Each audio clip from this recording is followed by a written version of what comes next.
প্রভুকে দেখে রাম, আমার প্রভু দয়াল রামচন্দ্র আজ প্রণাম জানিয়ে তার চরণ পুষ্পাঞ্জলি দিয়ে পূজা করছে। এবার বলছি গুরুদেব, গুরুদেব আজ আজ আপনি আমার সবাই আপনার আগমন কেন? গুরুদেব ডেকে ডেকে বলছেন, রাম বাবারা, আমি গণনা করে দেখেছি বাবা, তুমি করেছো একটি ব্রহ্ম হত্যা পাপ। আমার প্রভু ডেকে ডেকে বলছে, কি বললেন গুরুদেব? আমি আমি করেছি ব্রহ্ম হত্যা পাপ? না গুরুদেব, আমি ব্রহ্ম হত্যা পাপ করি না।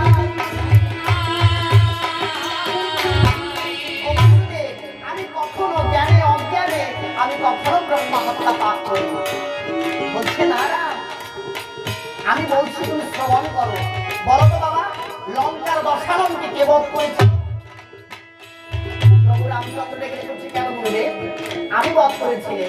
ওই কুম্ভকর্ণকে, ওই কুম্ভকর্ণকে কে বধ করেছিল? বলেছে আমি বধ করেছি। বলছে হ্যাঁ, আমি তো রাক্ষস নিধন করেছি। ওরা তো ব্রহ্মাস্ত্র নয়, তো ব্রহ্মপুত্র নয়, আমি ব্রাহ্মণ হত্যা করি। বলছে না, ছিল। আমি বলছি তুমি শ্রবণ করো।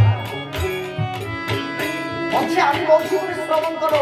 ওই রাবণ কুম্ভকর্ণ নিয়েছিল বিশ্ব সভা পুত্র আমার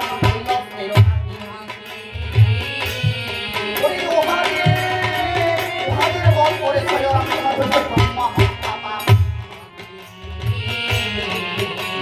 বিশ্ব সভা মুনির পুত্র আবার কৈলাসের নাতি।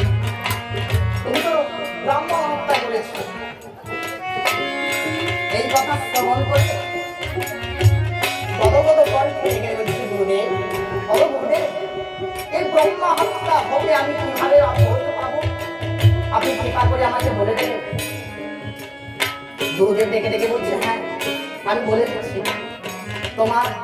তোমাকে করতে হবে একটি অশ্ব মেরেছে।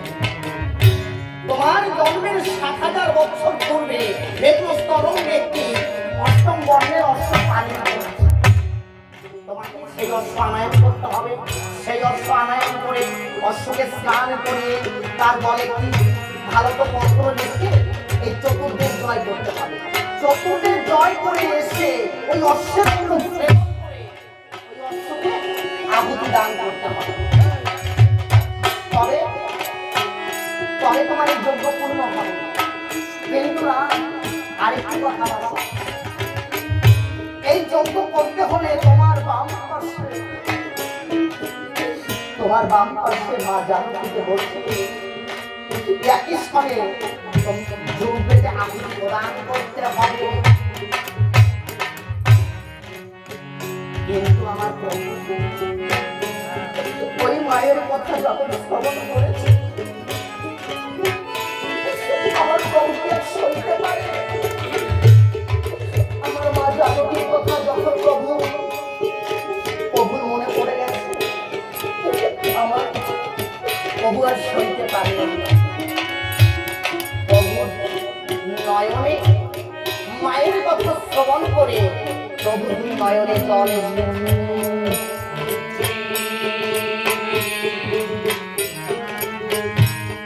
এসে আমার প্রভুর চোখে জল। কে দেখেছিল?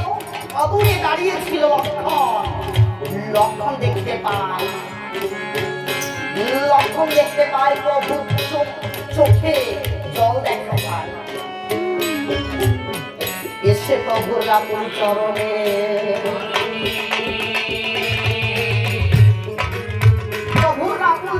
জড়িয়ে ধরে বলছে, ভগবান ভগবান, আজ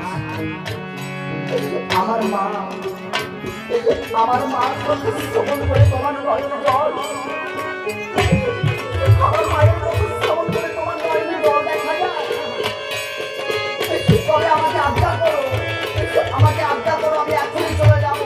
ওই পঞ্চবটী গিয়ে মাকে এনে তোমার বাম পাশে বসিয়ে ওই যুগল চরণ আমি পূজা করবো।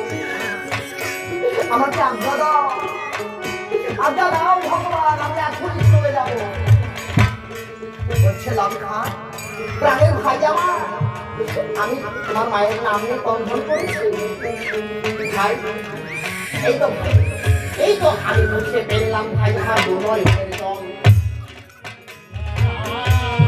আর কখনো কাঁদবো না তোমার মা জানো ফিরে ভালো আর কখনো কাঁদবো না ভাই, এই তো আমি তোমাকে কথা দিতে। এই বলে বলছে গুরুদেব এই অশ্বকে আনয়ন করবে। এই অশ্ব আনয়ন করতে কে যাবে?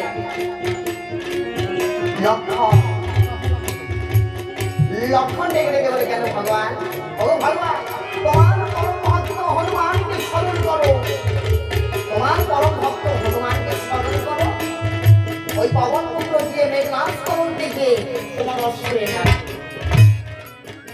কিন্তু আমার প্রভু যখন হনুমানকে স্মরণ করেছে তখন কি হয়েছে? হনুমান ঝংকার বেজেছে, ওরে আমার প্রভু আর হয়তো করেছে বিপদের সম্মুখে।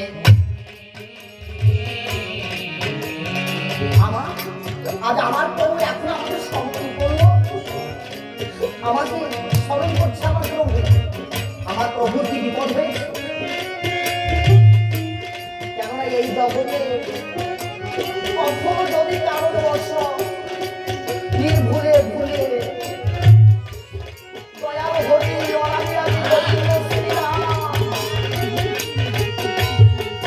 যদি কোনো ভক্তকে স্মরণ করে, এই জগতের বুকে ভগবান যদি কাউকে স্মরণ করে, সেই ভগবানের সেই ভক্তের হৃদয় মাঝে সংসার বেজে ওঠে,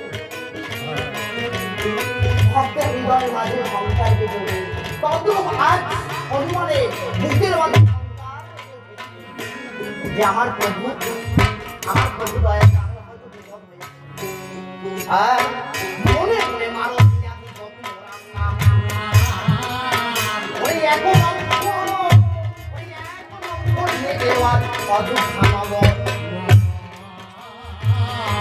প্রভুর নাম স্মরণ করে একই লক্ষ্য দিয়ে এসে দেখতে পায় ওই সভা করে বসে আছে তার চারিপাশে বসে আছে সকল বলে চিন্তা করে আমার চিন্তামন দেখি আমি রাম রাম ওরে আমার প্রভুর বদন খানা দেখা যায় কেন আমি বলি। হনুমান এসে দেখতে পায় দয়াল রামচন্দ্রের বদন খানা মলিন দেখা যায়। যখন মলিন খানা বদন দেখতে পায় প্রভুকে জিজ্ঞাসা দেখে লক্ষণকে